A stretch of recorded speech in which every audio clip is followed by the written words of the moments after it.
一群人聚在一起，说要做一件大事，每个人都说自己愿意，每个人都举了手，旗帜相同，口号相同，誓词甚至是同一天念的。从外面看，这是一支不可抵挡的力量，人数碾压，资源碾压，道义碾压。但你心里知道，这种事最后总是不了了之，不是因为对手太强，是因为内部有一条看不见的线，没有人愿意比旁边那个人多付出一分。当每个人都在等别人先流血的时候，这件大事就已经死了。联盟的极限永远是最不愿出力那个人的底线。初平元年，公元190年，关东诸侯各自起兵，会盟酸枣，讨伐董卓，声势之盛，前所未见。演义第5回，18路诸侯会盟，罗贯中写的仪式感极重。少整衣佩剑，慨然而上，焚香再拜，其盟曰：汉室不幸，黄冈失统，贼臣董卓诚信纵害，反我同盟，其心戮力，以致臣节，必无二致。有于此盟，比坠其命，无可一遇，皇天厚土，祖宗明灵，时皆见之。读者看到这里，情绪是高的，终于有人站出来了。天下正义之士汇聚一处，声讨国贼，歃血为盟。但如果你把目光从誓词上挪开，去看那18面旗帜下面站着的人，你会发现一件很有意思的事。这些人里面，有的带了3万人来，有的只带了几千，有的粮草充足，囤了半年的量，有的几乎是空手赴会。他们的地盘，有的紧挨着洛阳，进军路线顺畅，有的远在千里之外，来本身就已经是一次冒险。他们的利益不同，风险不同，承受能力不同，唯一相同的只有一样东西，那句誓词，而誓词从来不打仗。盟主的人选没有悬念，重推渤海太守袁绍为盟主。演义用一句话带过，仿佛理所当然。确实理所当然，但值得拆开看，这个当然背后是什么？袁绍出身汝南袁氏，这个家族在东汉政治史里意味着什么？4世3公，连续4代人官至3公之位，太尉、司徒、司空，这是帝国最高行政长官序列。自安以下4世居3公位，由是世倾天下。这是《后汉书·袁绍传》的原话。世倾天下4个字不是修辞，是结构性事实。东汉的政治运作依赖一张网，察举制度下，谁举荐谁做官，谁提拔谁进入中枢，形成错综复杂的恩主门生关系链。4代3公意味着什么？意味着4代人都在持续的举荐官员，安插门生，编织关系。100多年下来，帝国的中层和上层官僚里，有多少人直接或间接受过袁家的恩惠？这不是名望能概括的，这是一张覆盖半个帝国的人事网络。袁绍当盟主，不是因为他个人能力最强，不是因为他兵最多，甚至不是因为他道德最高，是因为在场所有人里，他是唯一一个能让大多数诸侯给面子的人。他家族的网络覆盖了在场几乎每一个人的政治履历。联盟需要一个协调者，协调者的权力不来自武力，来自关系网的广度。谁和在场最多人有交集、有渊源、有人情债，谁就是盟主。袁绍不是被选出来指挥作战的，他是被选出来维持体面的。这两者之间的差距决定了这个联盟的命运。盟主是什么？在演义的叙事里，盟主发号施令，调兵遣将，谁不听就军法处置。袁绍做中军帐，各路诸侯听令而行，这是小说需要的画面，集中有序，像一支军队。真实的情况完全不同。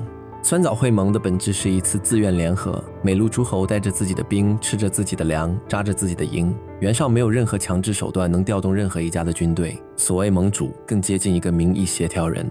大家承认你地位最高，但你不能命令我做我不想做的事。这就是联盟的结构性困境。有共识，无执行力。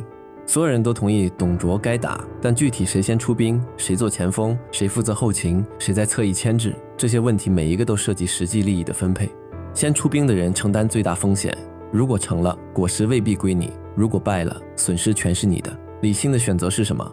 等待，等别人先动。《三国志·武帝纪》记载了这个联盟的真实状态：诸军兵10余万，日置酒高会，不图进取。10余万兵马聚在一起，每天做的事是喝酒。不是因为他们怯懦，是因为在没有强制指挥权的联盟结构里，不动永远是风险最低的选项。每个人都在等一个信号，谁先动？你先动了，我才知道你是真的。但如果每个人都在等这个信号，信号就永远不会出现。联盟的极限就在这里，它不是最强那个人的天花板，是最消极那个人的地板。只要有一个人选择不动，其他人就有了不动的理由。在所有人置酒高会的时候，有一个人出兵了，太祖以为不可，遂引兵西将据成皋。曹操独自率部西进，试图抢占成皋、洛阳东面的战略要地。他带的兵不多，本部加上招募的义兵，满打满算不过数千。他向联军请求配合，没有人响应，结果也在预料之中。武帝纪到荥阳汴水，遇着将徐荣，与战不利，士卒死伤甚多。太祖为流矢所中，所乘马被创。曹操本人中箭，坐骑受伤，差点死在那里。从弟曹洪把马让给他，才得以脱身。这就是联盟里第一个动的人的下场。你流了血，身后10几万人在喝酒。演义把这段重新处理了。在罗贯中笔下，联军并非完全不动，他写了温酒斩华雄、三英战吕布，让前线有了激烈的战斗场面。但这些场面的主角是关羽、刘备，不是联军本身。联军的主体依然是坐在后面看戏的人。罗贯中知道真相，他只是需要在真相的缝隙里塞进英雄叙事。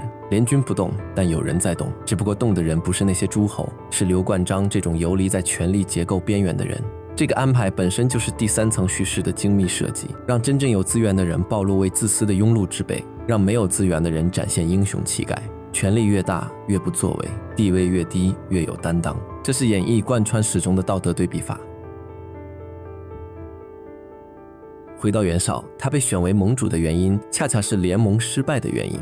4世3公的人际网络让他能召集所有人，但同样的，网络也让他无法得罪任何人。他和在场每一方都有关系，有人情，有牵扯。这意味着他不可能做一个真正的统帅该做的事，强制分配任务，惩罚不服从者，牺牲某些人来保全整体。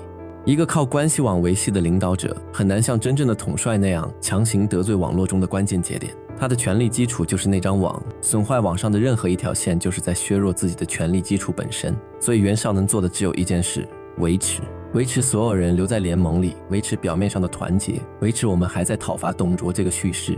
至于实质进展，那不是他能推动的，因为推动意味着分配代价，分配代价意味着得罪人。《后汉书》里有一个细节，联军驻扎期间，袁绍的表弟袁术负责后勤供给，孙坚在前线率部进攻，袁术断了他的粮草。术为坚之强，不运粮，不是外敌击败了联军，是内部的猜疑和利益计算，从第一天起就在瓦解这个组织。袁术怕孙坚功劳太大，所以宁可前线饿肚子也不送粮。这件事袁绍管得了吗？袁术是他堂弟汝南袁氏的另一支，家族内部的分裂他无力弥合。这就是关系型领导力的极限，你能让所有人坐到一张桌子前，但你无法让他们真的做事，因为做事需要层级、纪律、赏罚，而这些东西恰恰是关系最害怕的。曹操在汴水败退之后回到酸枣，他对联军说了一段话。演义没有详写这段话，但《三国志》裴注、尹魏书完整记录了曹操的战略建议：据成皋、塞还原、守太谷，分兵切断董卓退路，另遣义军入武关威胁长安。没有人听，秒等不从。这段记载的意义不在于曹操的方案是否正确，在于他暴露了一个根本性的认知分歧。曹操把联军当作一支可以协同作战的军队来规划，而其他人从来不这么看待自己。对曹操来说，联盟是工具，打赢才是目的。怎么分配任务，谁承担什么代价，都是为了打赢这个目标服务的。对其他人来说，联盟是保险，我加入联盟是为了确保在乱世中不落单，不被吃掉。只要联盟还在，我就是安全的。打不打赢董卓其实不是第一优先级，两种逻辑不兼容。从这一刻起，曹操明白了一件事：靠别人不行。无论你的方案多正确，如果你没有能力让别人执行，正确就毫无意义。他需要的不是盟友，是自己的兵，听自己命令的兵。联盟从会盟到瓦解前后不到1年，没有一场像样的决战，没有一次全军协同进攻。董卓迁都长安，烧毁洛阳，从容西撤。留在他身后的是10几万喝了几个月酒的诸侯联军，以及一个已经开始互相攻伐的松散同盟。回头看这条线，会盟是面子，推袁绍是网络，誓词是仪式，置酒高会是本质，曹操出兵是例外，汴水败退是代价，无人响应是必然。从第一天起，结局就已经写好了，不是写在任何人的阴谋里，是写在这个结构本身的逻辑里。没有强制执行力的联盟，其上限永远等于最消极成员的下限。这不是关于东汉的规律，这是关于所有联盟的规律。